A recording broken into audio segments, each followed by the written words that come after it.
it didn't break. So here we are for part 2.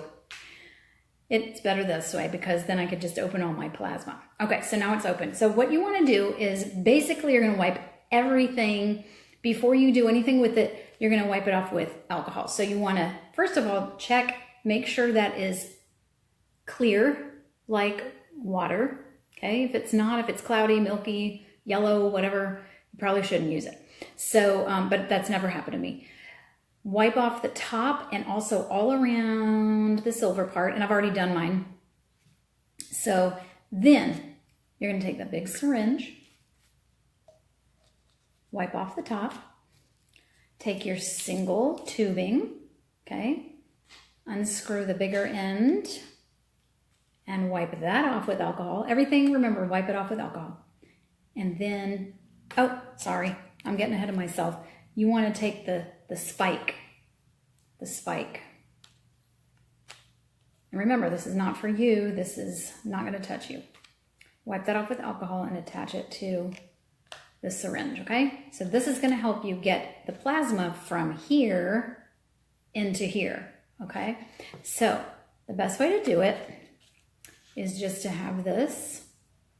I usually have it sitting on my table, but you wouldn't be able to see. So pretend this is sitting on my table.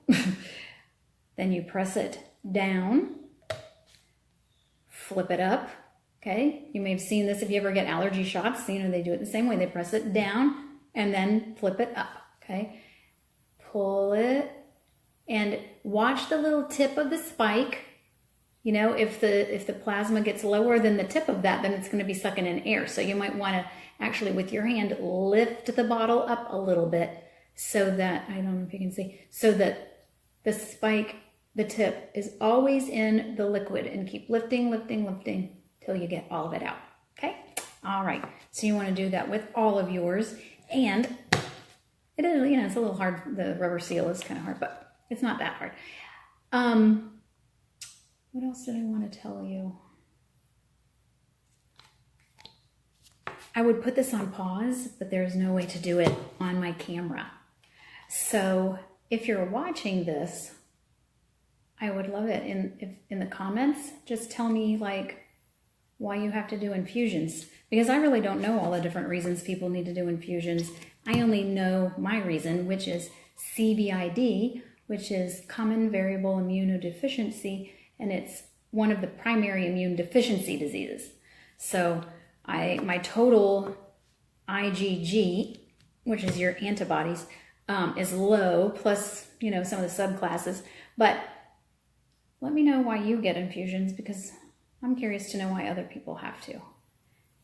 Now, also remember, just because you have your disorder, it doesn't mean, you know, your life is not going to be all that different.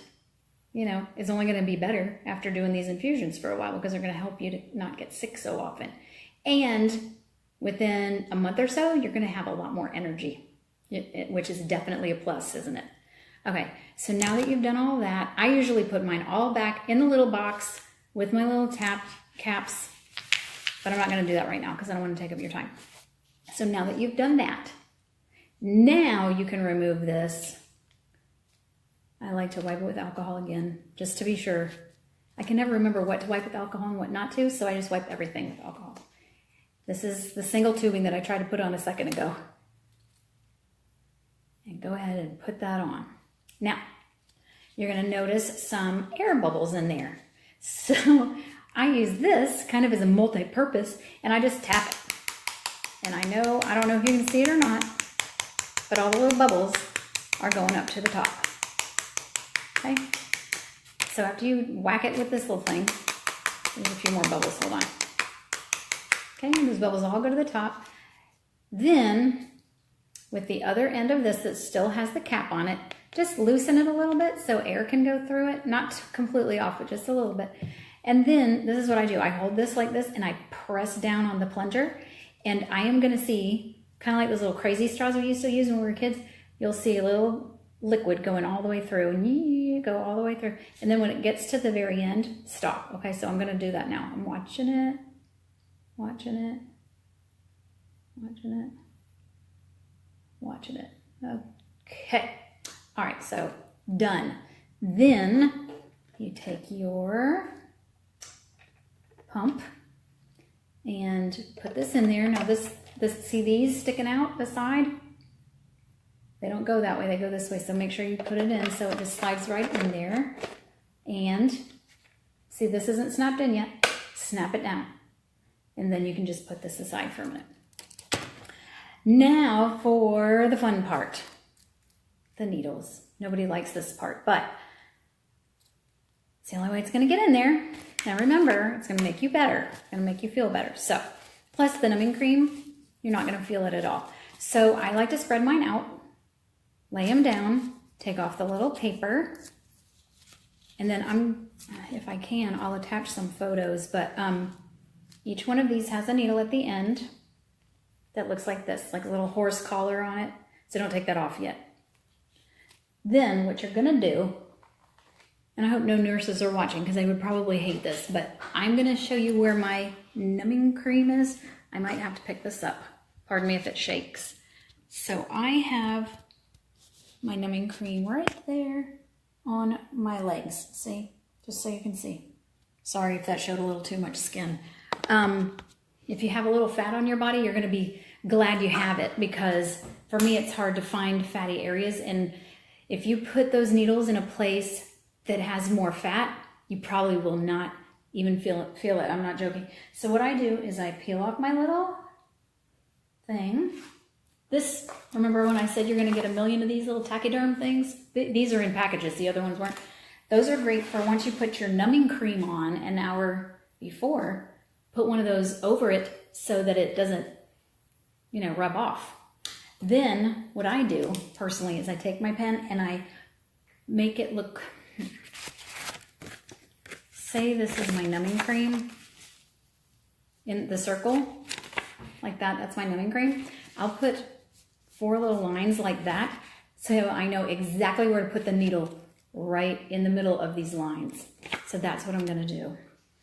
So, of course, if I had a professional camera, I could show you that I'm actually putting these needles in, but you're just gonna have to trust me. So I'm wiping off my numbing cream. Then use a fresh alcohol wipe. Wipe your skin off right in the middle. Then when you take the tape off, that gives your skin time to dry. Then you're going to take off the little horse collar, open up the butterfly and hold it back. Kind of like you're taking your arms and going, whoa, and holding them in the back. Take off the little thing, the little needle protector, and then go ahead and squeeze your skin. So it makes a little bump. Squeeze it and then put it right in where it's supposed to go. So, see, I did not even feel that one bit. Not one bit. Because I put it in my 100-pound, no, not my thighs are not 100 pounds. I am about 100 pounds total. But even I, at 100 pounds, have some meat on my thighs. You know what I mean? Okay, so do that for each one. And like I said, I wish I could put this on pause, but I can't. So if you get bored, just skip ahead. I don't take it personally. I won't even know. But I do want to show you what to do next. So hang in there with me. Alcohol, don't be afraid to open these up. You can use, you know what someone told me, my nurse told me? You can use one side of the alcohol wipe, then use the other, then you can open it up and flip it around and use the inside of the alcohol wipe. That way you're not wasting them. Okay, so here goes my other needle over here. Whew. Okay, next needle. I'm gonna go ahead and just put that in. Wait a minute. Yep, didn't feel that one either. Yay. Sometimes I do, I'm not really sure why. But most of the time I don't, which is good news. Okay, 2 more to go, people. Thanks for hanging in there with me. Like I said, if I could skip ahead, I would, but you can just skip ahead. I'll give you a signal or something so you know where to skip ahead to. Marking it. Okay, wiping it off. Using my alcohol wipe on the other side. Okay. take the little paper off. I have a friend, believe it or not, CVID is usually found in only one person in every 25 to 50,000 people, which is absolutely amazing to me. I always knew I was special. Kind of rather be special in a different way, but that's all right. There's a lot of people who have far worse issues than this. Of course, you know, with CVID, you've probably got a lot of other things going on too, and that's how you came to your diagnosis, because you probably had pneumonia and sinus infections and all kinds of stuff, and thinking, why in the world am I getting so sick? My sister doesn't get sick this often. Why do I get sick all the time? All right. Last one. Take the little paper off. Needle. You know, sometimes I use that little thing that looked like a shot, and I'll attach that because I'm going to have to attach it anyway in a second. And that kind of creates like an anchor so it doesn't fall off the table. All right, last one. Right in. Good. Okay. So what you want to do next is this end, unscrew it. Where's my alcohol? Wipe it off. And some people skip this step, but it just gives me kind of a little security cushion. I screw it in there, and what you're going to do is once it's attached, pull it. You can pull it all the way back if you want, all the way, and then look to see if at any of your needle sites blood draws back into the little tubing. Now, I've never had blood draw back, but I do this every single time, and I have for like 100 times. Okay, unscrew that. Now, I should say, if you do see a little blood, what you do is there's clamps. All of these have clamps. So you just slide the tubing into the very, very narrow part all the way to the back, and that'll clamp it off.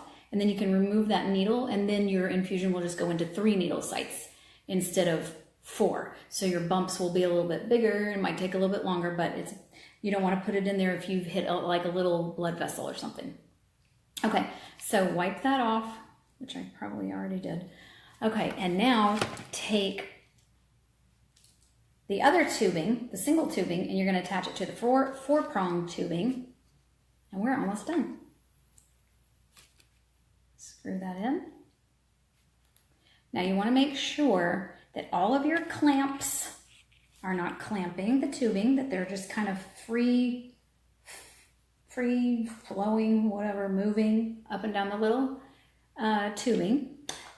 And that's it. So then, it's like, I can't even tell you my first several infusions. I could do everything up to this point, and I was just freaked out about turning the on button. I don't know why. I was just anxious, but turn it on. It's going to make that sound. Click. That means this is about to push all of the plasma into my body. All right, well, I really hope that that was helpful. If you have any questions, feel free to ask me. If I don't know the answers, I will be honest. I won't try and give you advice that I don't know. I'm not a certified nurse or anything like that. I've just been doing infusions for about 1.5 years. So, but I'd be glad to answer any questions that you might have. And if I don't know, I'll just tell you to talk to your nurse. Oh, I forgot to tell you this. Okay, it's starting to sting. It's like one quick little sting when that starts going into your body. That's normal. That's normal. And it may even be itchy the whole time, but probably not. So unless you get like a major red rash, don't worry about it. I think that at the needle sites, it does get a little red and itchy. And the last thing I'm going to say is when you remove your needles, have a paper towel or something nearby just in case they start bleeding, which that happens to me actually kind of a lot. I don't know why, but it just does. But it doesn't mean anything bad. And you may have a little bruise where your needles were, and those go away just like any other bruise. So, all right. Thank you so much for tuning in with me. I hope that was helpful. And like I said, if you have any questions, let me know. Okay, take care.